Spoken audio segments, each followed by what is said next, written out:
पंजाब जी वज़ीर आला मरियम नवाज़ 2 ॾहाकनि खां पोइ 6 फेबरवरी खां 8 फेबरवरी ताईं बसंत मेलो मल्हाइण वञी रही आहे।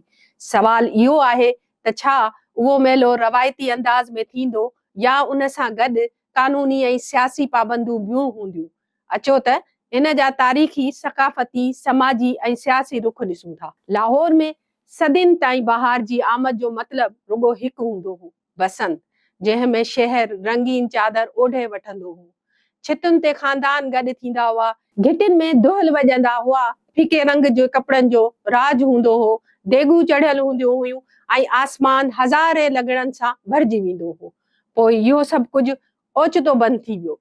तक़रीबन 2 ॾहाकनि ताईं बसंत, जेको कॾहिं लाहौर जी सक़ाफ़ती सुञाणप हो, अदालती पाबंदियुनि, सरकारी फ़ैसिलनि ऐं अवामी ख़दशनि सबबि अमली तौर ते मुअत्तल रहियो। मरियम नवाज़, जेका पंजाब जी ॿोली ऐं सक़ाफ़त खे हथी ॾियणु चाहे थी त जीअं पंहिंजूं सियासी पाड़ूं मज़बूत करे सघे, उन्हनि सालनि जी पाबंदी हटाइण ऐलान कयो आहे त बसंत वापसि अची रहियो आहे।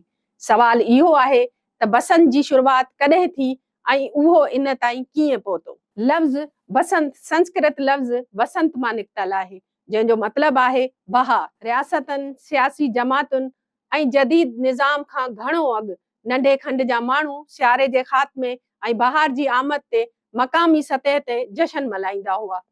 पंजाब जी ज़रई समाज में बहार नई फसल, नई उम्मीद ऐं ज़िंदगी जी अलामत हुई। माण्हू सरहनि जे गुलनि जे रंग सां मेल खाईंदड़ कपिड़ा पाईंदा हुआ, गीत ॻाईंदा हुआ ऐं गॾु थींदा हुआ। लाहौर में बसंत जी ख़ासि हैसियत अक्सर महाराजा रंजीत सिंह जे दौर सां ॻंढी वेंदी आहे, जॾहिं शाही दरबार में पतंगबाज़ी ऐं मौसीक़ी जूं महफ़िलूं सजियूं वेंदियूं हुयूं।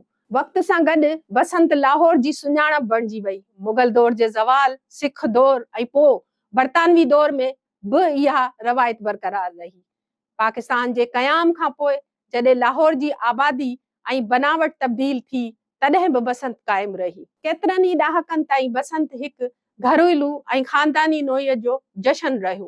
पोइ आहिस्ता आहिस्ता उहो बदिलजण लॻो ऐं हुन कारोबारी शिकल इख्तियार करे वरिती।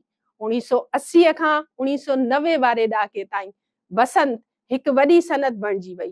टीवी चैनल्स लाइव नशरियात ॾेखारणु लॻो, कंपनियुनि स्पॉन्सरशिप शुरू कई, होटल बसंत जे पैकेजनि सां विकिणणु लॻा, गैर मुल्की सियाह अचणु लॻा। पतंगबाज़ी, जेका कॾहिं रुॻो तफ़रीह हुई, उहा खूनी मुक़ाबले में तब्दील थी वई। मुक़ाबलो खटण लाइ ॾोरी खे वधीक तेज़ ठाहिण जा तजर्बा पिणु थियणु लॻा। ॾोरी में शीशो, केमिकल ऐं धाती ज़रा शामिल कया वञण लॻा ऐं अहिड़ी तरह बसंत सानियो बणिजण लॻी। मोटरसाइकिल सवारनि जा गला कटिजण लॻा, ॿार सख़्तु ज़ख़्मी थियण लॻा। ॾोरी बिजली जे तारुनि सां टकराइजण ते केतिरनि ई माण्हुनि खे करंट लॻो, माण्हू छितिन था किरण लॻा। अस्पतालूं बसंत खे एमरजेंसी सीज़न सम्झण लॻियूं। नतीजे में अदालतनि मुदाख़लत कई, हुकूमतनि वादा कया, पुलिस कार्रवाई कयूं, पर कुझु बि न बदिलियो। आख़िरकार हुकूमत पतंगबाज़ी ते लॻभॻि मुकमल पाबंदी लॻाए छॾी। अहिड़ी तरह बसंत खे ज़बरदस्ती गाइब कयो वियो। हाणे हुकूमत कंट्रोल्ड ऐं मशरूत बसंत आणे रही आहे, जंहिं मूजिबि बसंत सिर्फ़ लाहौर में थींदी, पतंग ठाहींदड़, विकिणंदड़ रजिस्टर हूंदा, सिर्फ़ मंज़ूर थियल पतंग ऐं ॾोर विकिरो थींदियूं। शीशे, केमिकल वारी ॾोर ते पाबंदी हूंदी। मार्केटनि में छितिन जी निगरानी थींदी, ख़तरनाक इमारतूं बंदि कयूं वेंदियूं। उहे SOPs ॿुधण में त सुठियूं लॻनि थियूं, पर असल इम्तिहान उन्हनि ते अमल कराइण आहे।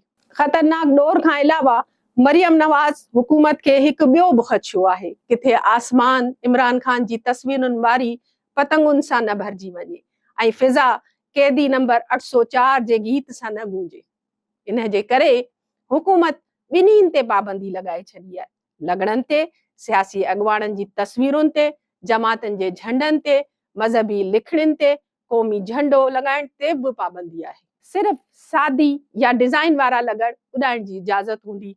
तहरीक इंसाफ़ जे वकीलनि हिन फ़ैसिले खे अदालत में चैलेंज कयो आहे। साॻी तरह गाननि जी बि हिकु वॾी फ़हरिस्त आहे, जिन ते पाबंदी लागू कई वई आहे। एतिरियूं ई पाबंदियूं ऐं सियासी दॿाउ हेठि बसंत मरियम नवाज़ हुकूमत लाइ वॾो इम्तिहान बणिजी वई आहे।